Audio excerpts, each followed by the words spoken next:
Hello everyone, मेरा नाम है रमन तिवारी। आज हम लोग एक नए टॉपिक के साथ जुड़ चुके हैं और जिसका नाम है, हमारा जो नया टॉपिक है उसका नाम है नाभिकों का वर्गीकरण। अगर नाभिकों के वर्गीकरण की बात करें तो हम देखते हैं कि विभिन्न नाभिकों में प्रोटॉनों की संख्या, परमाणु क्रमांक अथवा न्यूक्लियनों यानी कि द्रव्यमान संख्या के आधार पर नाभिकों को 3 भागों में विभाजित किया गया है। जिसका सबसे पहला जो हमारा भाग है वो है समस्थानिक अथवा समप्रोटॉनिक। किसी एक ही तत्व के ऐसे परमाणु जिनके नाभिकों में प्रोटॉनों की संख्या समान होती है परंतु न्यूट्रॉनों की संख्या अलग अलग होती है, उस तत्व के समस्थानिक अथवा समप्रोटॉनिक कहलाते हैं। इस प्रकार किसी तत्व के विभिन्न समस्थानिकों का परमाणु क्रमांक Z समान होता है परंतु द्रव्यमान संख्या A भिन्न भिन्न होती है। क्योंकि इनके परमाणु क्रमांक समान हैं अतः आवर्त सारणी में इनका स्थान समान होता है, इसी कारण इन्हें समस्थानिक कहते हैं। इनमें हम अगर देखें तो न्यूट्रॉनों की संख्या की वजह से इनमें भार जो है बदलता रहता है। अब हमारा इसका एग्जाम्पल अगर देखें तो इसमें है समस्थानिकों के एग्जाम्पल में हाइड्रोजन के समस्थानिक हैं जिसमें 1H1, 1H2 और 1H3 है। ये हाइड्रोजन के 3 समस्थानिक हैं जिनका परमाणु क्रमांक एक ही है लेकिन उनके परमाणु द्रव्यमान क्रमशः 1, 2 और 3 है।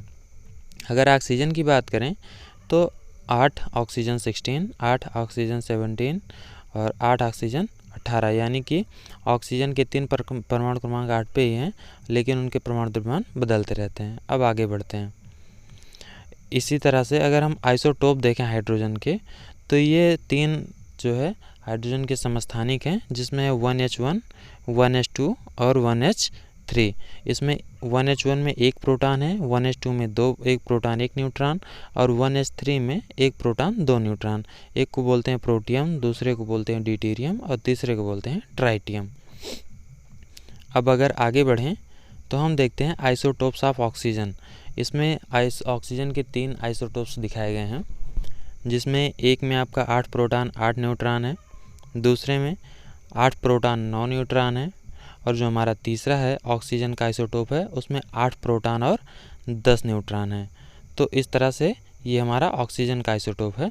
अब हम आगे बढ़ते हैं और देखते हैं हमारा आइसोटोप ऑफ नियान। तो अगर नियान के आइसोटोप की बात करें तो इसमें इसके भी 3 आइसोटोप होते हैं जिनका परमाणु क्रमांक 10 ही होता है लेकिन परमाणु भार उनके बदलते रहते हैं। एक में 10 प्रोटॉन 10 न्यूट्रॉन होता है, दूसरे में 10 प्रोटॉन 11 न्यूट्रॉन होता है और तीसरे में 10 प्रोटॉन और 12 न्यूट्रॉन होते हैं।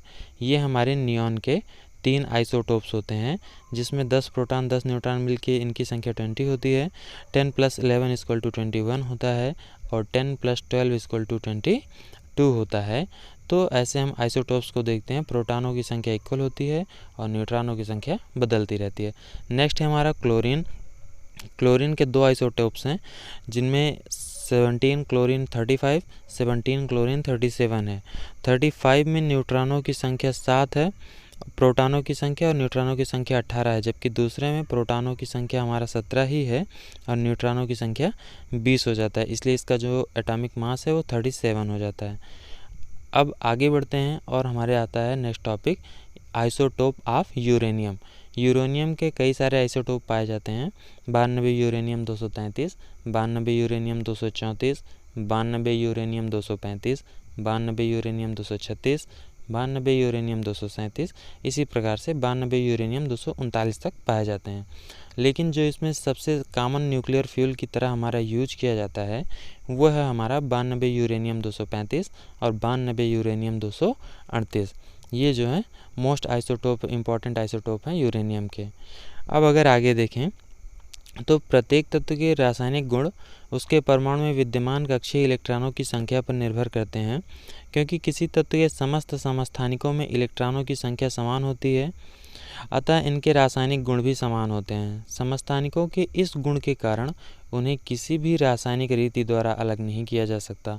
एक ही तत्व के विभिन्न समस्थानिकों को अलग करने के लिए परमाणु द्रव्यमान पर निर्भर भौतिक प्रक्रियाओं जैसे गैसीय विसरण का प्रयोग किया जाता है। अगर समस्थानिकों के प्रयोग की बात करें तो रेडियो समस्थानिक जैविक अनुसंधानों एवं औषधियों के अनुरेखकों की भांति प्रयुक्त किया जाता है।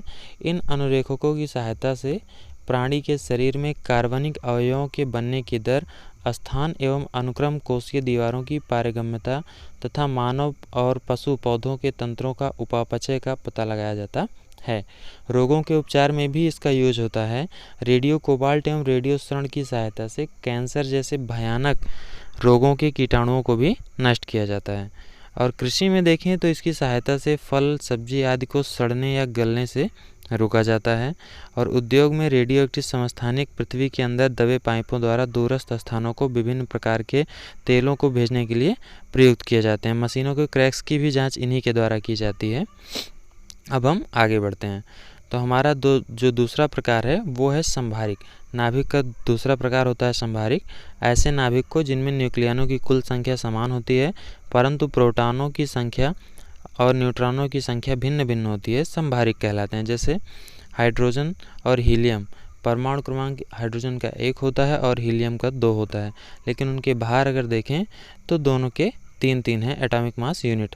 और इसी तरह नाइट्रोजन और कार्बन होता है, दोनों का एटॉमिक नंबर क्रमशः 6 और 8 होता है, 6 और 7 होता है, लेकिन उनके जो एटॉमिक मास हैं वो 14-14 इक्वल होते हैं।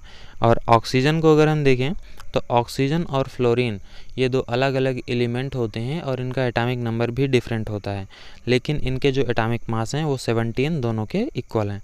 अब हमारा थर्ड टॉपिक आता है, जो थर्ड टाइप है ऑफ न्यूक्लियस का, वो है समन्यूट्रॉनिक। ऐसे नाभिक जिनमें केवल न्यूट्रॉनों की संख्या समान होती है इन्हें हम समन्यूट्रॉनिक कहते हैं। इसमें जो है Z और A के बीच का अंतर जो है A-Z का मान वो इक्वल होता है। जैसे 3 लिथियम 7 के लिए 4 और 4 बेरिलियम 8 के लिए भी A-Z